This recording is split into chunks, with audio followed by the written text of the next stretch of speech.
Ninashukuru tena kwa nafasi nyingine ili tuweze kuzungumzia neno la Mungu. Shukrani na sifa ziweze kumrudia Muumba wetu kwa sababu ya uhai na pumzi. Tunafanya shughuli zetu kwa uweza wake.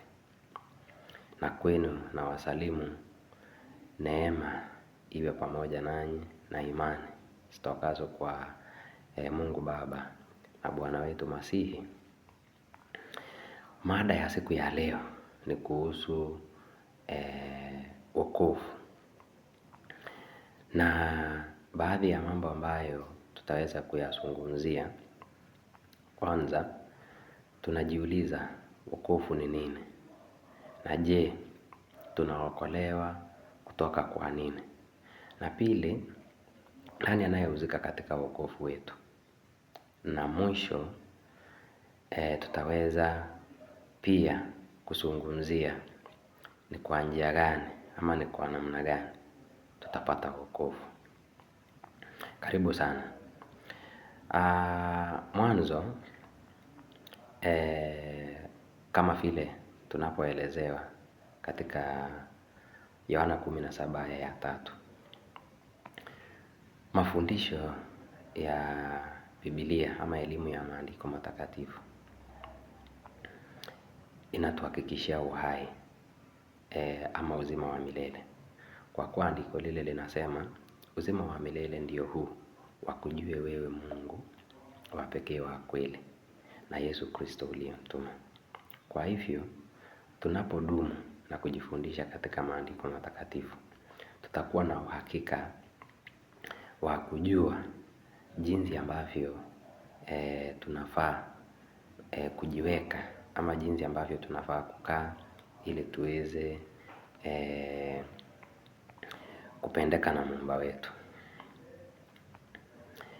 Jambo lingine ni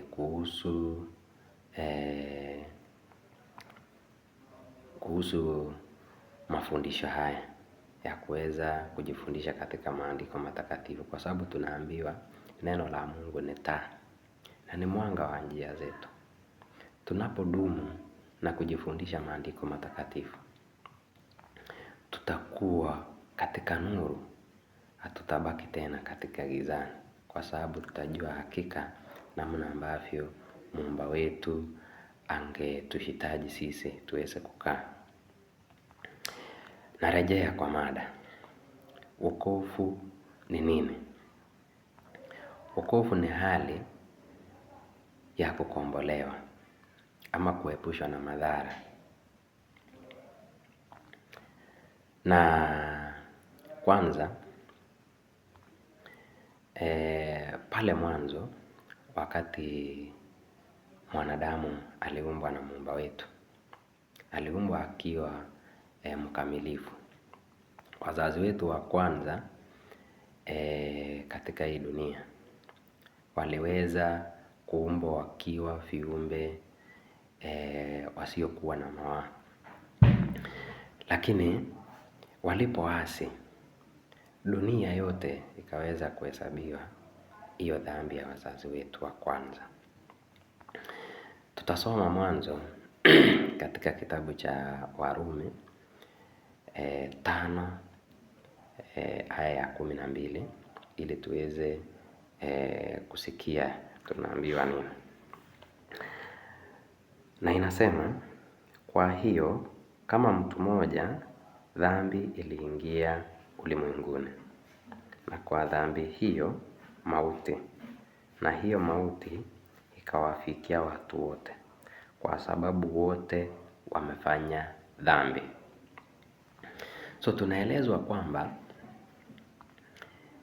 kwa mtu mmoja ambaye ni Adamu, dhambi iliweza kuingia dunia. Alipoasi, dhambi hiyo ikaweza kuingia katika dunia. Na kwa hiyo dhambi, mshahara yake ni mauti. Hata hivyo, wanadamu wote kwa ile hali ya kuzaliwa kwa wanadamu wanahesabiwa hiyo dhambi ya wazazi wetu wa kwanza. na zaidi hiyo malipo ya hiyo dhambi, yaani kifo ama mauti, kila mtu akawa anahesabiwa hiyo dhambi. Kila mtu anayafaa kufe kwa ajili ya hiyo dhambi. Ndiposa Warumi 3:23 inasema ya kwamba wote wanahesabiwa kuwa wana dhambi na wamepungukiwa na utukufu wa Mungu. Ni kwa sababu ya ile dhambi ambayo ilitokana na wazazi wetu wa kwanza walipoasi. Hiyo dhambi ikaingia katika hii dunia. Na ndiposa mtu yeyote anapozaliwa kuwa mwana wa Adamu, yaani mwanadamu, unahesabiwa hiyo dhambi. Tunaposoma katika Zaburi sura ya 51 mstari wa 5, tunapata zaidi kuelezewa kuhusu jambo lile kuwa mtu anapozaliwa anazaliwa akiwa na dhambi. 51 mstari wa 5. Andiko linasema, tazama, mimi naliumbwa katika hali ya uovu. Mama yangu alinichukua mimba hatiani. Kwa hivyo, kuzaliwa kuwa mwanadamu, unarithi hiyo dhambi ya wazazi wetu wa kwanza. Hata ingawa wakati watoto wanazaliwa tunasema malaika amezaliwa, mtoto mzuri amezaliwa, ni sawa. Lakini tunafaa kujua ya kwamba tunazaliwa na dhambi.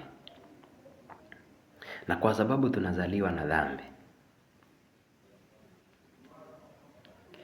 na ikiwa dhambi hiyo iko na mshahara wake, yaani mauti, tunafaa kutolewa katika hiyo hali. Ina maana ya kwamba wanadamu wanapozaliwa wako katika ile hali ya mauti. Ndio maana tunafaa kuwa na Mwokozi wa kutukomboa na hiyo dhambi, pamoja na hiyo adhabu ya hiyo dhambi, yaani kifo. Ndiposa inatupeleka katika swali letu la pili ambalo tulikuwa tunauliza ya kwamba, je, nani anayehusika katika wokovu wetu? Mungu kwa upendo wake mwingi akamtoa mwana wake ili aweze kukomboa ulimwengu, ili aweze kumrudisha mwanadamu kwa ile hali ya kwanza. Tukisoma katika Yohana 3 mstari wa 16, utaweza kusoma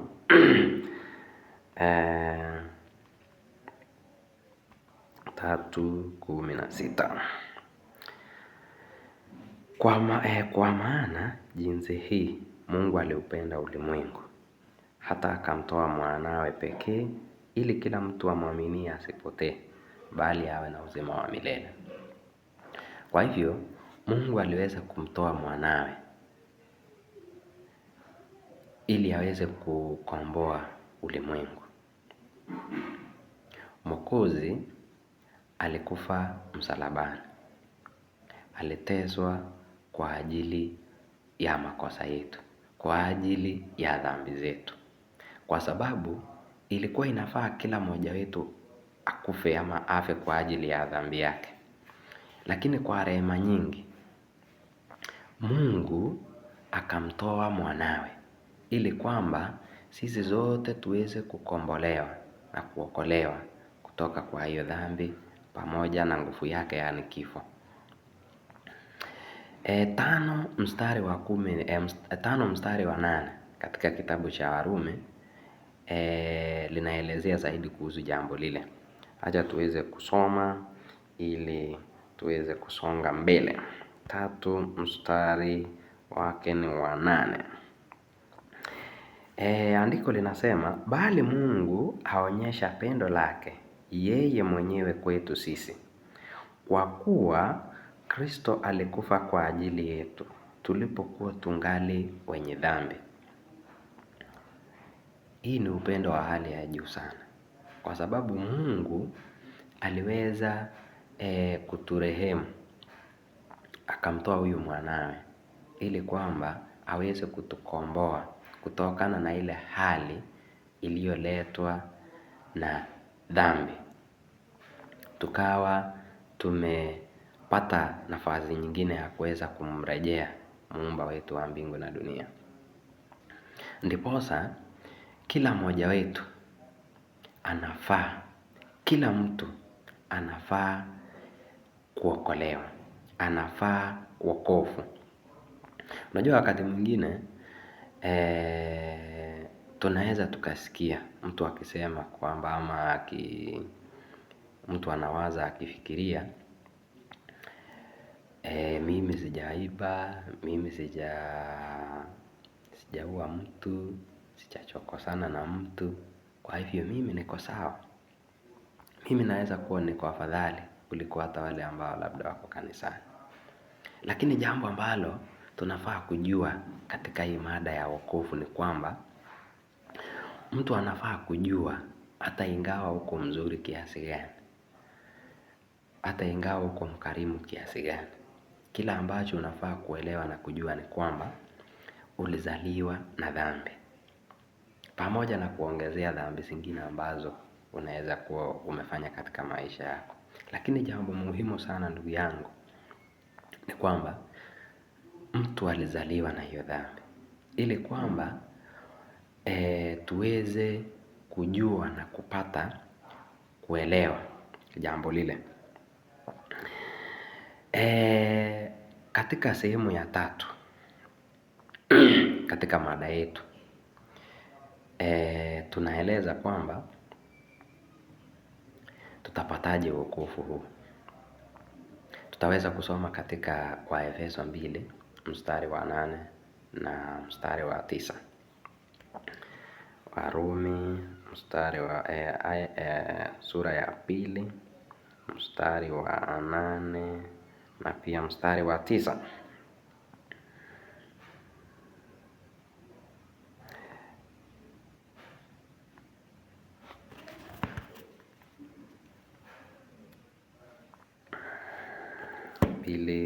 Mstari wa 8, samahani, Waefeso 2 mstari wa 8. Kidogo nifike pale. Tunaambiwa ya kwamba kwa maana mmeokolewa kwa neema, kwa njia ya imani, ambayo hiyo haitokani na nafsi zenu, ni kipawa cha Mungu. Neema tumeweza kupewa na Mungu wetu. Tunaambiwa ya kwamba haitokani na nafsi zetu, ni kipawa cha Mungu. Na kweli tumeona ni kipawa cha Mungu, kwa kuwa tulikuwa katika hali ya dhambi, hali ambayo kila mmoja wetu angegharamika kifo. Lakini kwa upendo wake mwingi, yaani neema, akamtoa mwana wake kufa kwa ajili yetu. So kwa hivyo tunaambiwa ya kwamba kwa maana tumeokolewa kwa neema, kwa njia ya imani. So tutaweza kuokolewa tu wakati tunaamini neno la Baba wetu. So tunapata kujua ya kwamba hii wokovu itapatikana kwa njia ya kuamini.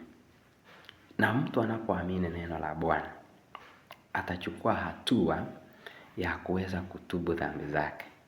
Yaani mtu akubali ya kwamba yeye ni mkosaji. Yaani mtu akubali ya kwamba yeye amekosea Mungu, kupitia kwa imani, alafu kisha anatubu dhambi zake. Tunaposoma katika kitabu cha Matendo ya Mitume sura ya 2 aya ya 38, tutapata mambo haya yakiwa yanaelezewa zaidi. Matendo 2:38. Petro akawaambia, tubuni mkabatizwe kila mtu kwa jina lake Yesu Kristo mpate ondoleo la dhambi zenu, nanyi mtapokea kipawa cha Roho Mtakatifu. So jambo la kwanza, mtu anapoamini anafaa kutubu dhambi zake. Anafaa kubali ya kwamba amekosea Mungu,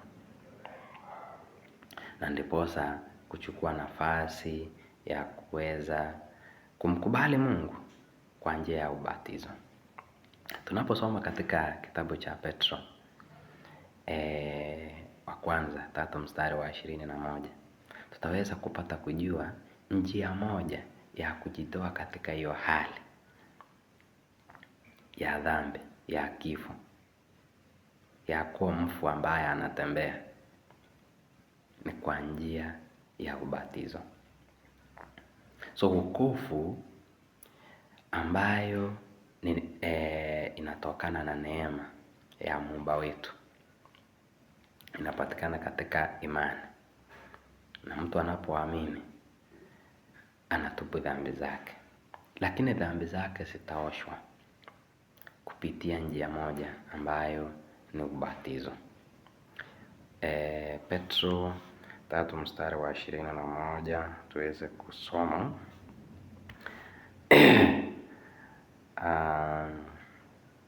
Tunaambiwa ya kwamba mfano ya mambo hayo ni ubatizo unaowaokoa ninyi pia siku hizi, sio kuwekea mbali uchafu wa mwili, bali ni jibu la dhamiri safi mbele za Mungu kwa kufufuka kwake Yesu Kristo. So tunaambiwa ya kwamba kila ambacho tutaokolewa katika siku hizi ni kupitia kwa ubatizo. Kupitia kwa ubatizo. Tunaambiwa si kuwekea mbali uchafu wa mwili, bali ni jibu la dhamiri safi mbele za Baba wetu.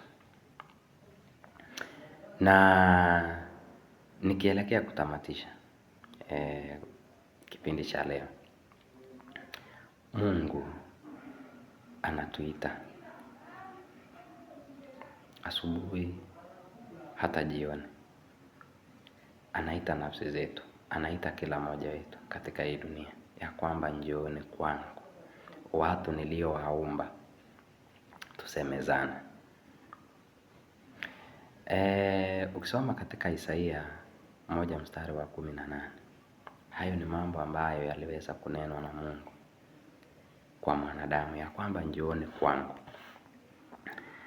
Isaia 1:18, tunaambiwa ya kwamba haya, njooni kwangu tusemezane, asema Bwana, dhambi zenu zijapokuwa nyekundu sana, zitakuwa nyeupe kama theluji, zijapokuwa nyekundu kama bendera, zitakuwa kama sufu.